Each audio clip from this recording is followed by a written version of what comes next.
Hi guys! Welcome to my vlog. So ayan, for today's video is pag-uusapan naman natin ang regarding sa pagpaprocess ng TRC dito sa Poland. So marami tayong kababayan dito sa Poland na nagkakaproblema sa pagpaprocess ng TRC, which is yung iba is under agency. So ang tanong sa akin ng isang kababayan natin kung ano daw ba yung dapat niyang gawin kasi nga gusto niya nang lumipat ng ibang company or agency, which is naka-process siya ngayon ng TRC sa current agency niya. So, eto yun guys para sa akin ha. Kung sa tingin mo na hindi na okay yung process ng TRC mo sa current ano mo, agency mo at factory mo, much better na ipa-cancel mo na lang. Kasi sa totoo lang guys, kapag under agency ang process ng TRC mo, mahirap nang i-follow up yan kapag ita-transfer mo. Much better na ipa-cancel mo na lang. Kasi mai-stress ka lang dyan eh. Kapag pina-transfer mo tapos hindi naman nila ita-transfer or hindi naman nila aasikasuhin, maghihintay ka lang sa wala or minsan okay naman pero mas madalas yung pinapaasa lang din nila. So, kapag naman under lawyer or yung agency nyo is may lawyer, mas better na kausapin mo yung lawyer ng agency mo na sabihin mo na ikaw na mismo yung magpapatransfer sa kanya or kukunin mo yung serbisyo niya as a private lawyer. So, usually guys, yung mga ganong sistema is sisingilin ka rin ng private lawyer na nasa magkano 1,000 zloty rin yun for transfer para ma-continue lang yung application mo. Pero sa totoo lang guys, pag ganun, minsan nagba-back to zero. Kaya much better kung nagpa-process ka ngayon sa agency mo, ipa-cancel mo na lang tapos kung lilipat ka at sigurado naman na ililipatan mo na magiging okay yung TRC mo, doon ka na lang mag-umpisa ng panibago para less stress din sa pagpa-follow up. Kasi may mga ganyang case na gaya ng kaibigan ko na dating agency niya is nasa Warsaw na pinrases yung TRC niya, which is nakadalawang refuse na siya. Tapos, nung nakadalawang refuse na siya na hindi niya naman malaman kung ano yung reason bakit siya laging refuse. So, nag-decide siyang umalis ng agency. So, lumipat siya ng Krakow. So, nung time na lumipat siya ng Krakow, hinihintay niya na mai-transfer sa yung application niya ng TRC, which is kinausap niya naman yung agency. Alam niyo ba guys, na-discover niya is hindi naman inaasikaso ng agency yung transfer niya. Kaya ang suggest ko sa kanya is kausapin niya yung lawyer ng agency na kukunin mo yung serbisyo ng lawyer as a private lawyer para may transfer yung application ng TRC mo. So, siningil siya ng 1,000 zloty, which is dun palang kumilos yung lawyer. So, mas better na magbayad na lang tayo para sigurado. Kasi naghintay siya ng 6 months na i-transfer ng agency, which is hindi naman tinransfer ng agency yung TRC process niya sa Krakow. Kaya nung nag-suggest nga ako na magbayad na lang siya, dun pa lang inasikaso ng lawyer.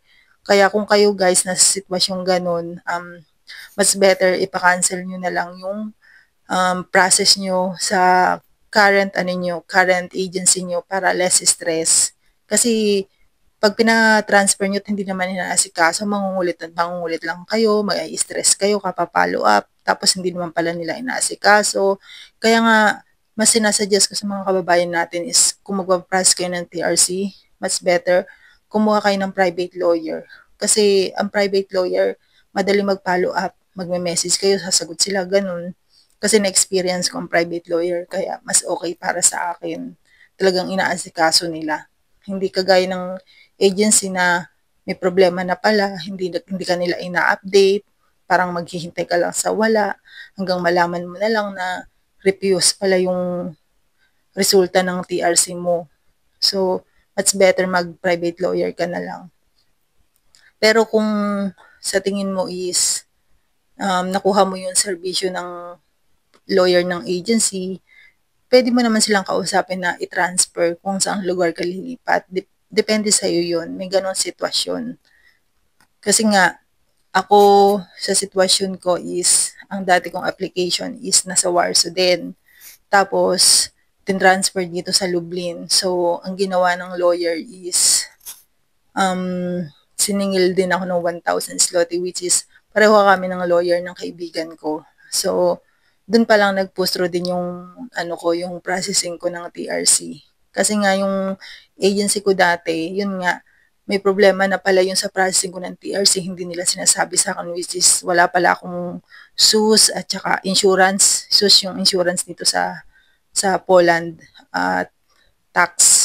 Wala pala ako noon. Hindi pala nagbabayad ng agency kaya pala hindi nagpupustro yung processing ko ng TRC, which is na-refuse ako one time. So, kung kayo guys, na problema kayo kasi marami nag-message sa akin na gano'n ang sitwasyon eh. Hindi kasi sila makaalis sa dati nilang, ay sa current nila agency kasi nga nakaprocess yung TRC nila, which is kahit yellow card wala pa sila nakukuha. Kapag sa tingin nyo alam nyo matagal na yung processing, huwag na kayo magdalawang isip. Umalis na kayo. Yun ang mas magandang way dyan. Kesa maghintay kayo sa wala tapos paaasahin lang din kayo. Yung iba nga, year na naghihintay, wala pa rin yellow card. So, wala na yun. Ibig sabihin, pinapaasa ka lang ng agency. Sabi ko nga sa inyo, ang mga agency dito, negosyante. Kaya dapat maging matalino din kayo sa mga ganyang sistema. Kasi kapag nagka-problema kayo, hindi naman din kayo tutulungan ng agency.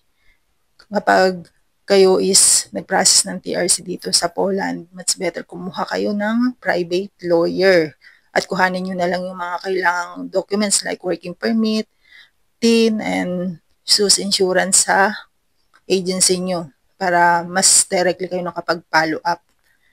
Ganun ang sistema dito sa Poland. Meron namang mga agency maganda pero hindi ko ma-determine kung ano talaga yung maganda at hindi kasi hindi ko pa naman na-experience. Kumbaga, sinasabi lang din ng mga kaibigan ko na na-process sila ng TRC ng 6 months, which is okay yun kapag na-process ka ng TRC ng 6 months. Iba-iba po kasi ang kalakaran dito sa Poland ng mga agency. Kaya maging mabusisi po tayo pagdating dito sa Poland. Kung una pa lang, nalaman nyo na hindi na nagpa-process ng TRC ang agency or matagal, umalis na lang kayo, much better. Kasi masasayang lang yung oras nyo. Kasi importante talaga kung gusto nyo maging legal dito sa Poland is mag-process kayo ng TRC. Yun ang maganda para makapagtrabaho kayo at mag-stay kayo ng matagal dito sa Poland. So, yun lang guys. Kung may mga tanong pa kayo or may mga gusto pa kayo malaman, mag-message lang kayo or mag-comment lang kayo sa video ko. At salamat nga po pala sa mga sumusuporta. Thank you for watching. Bye!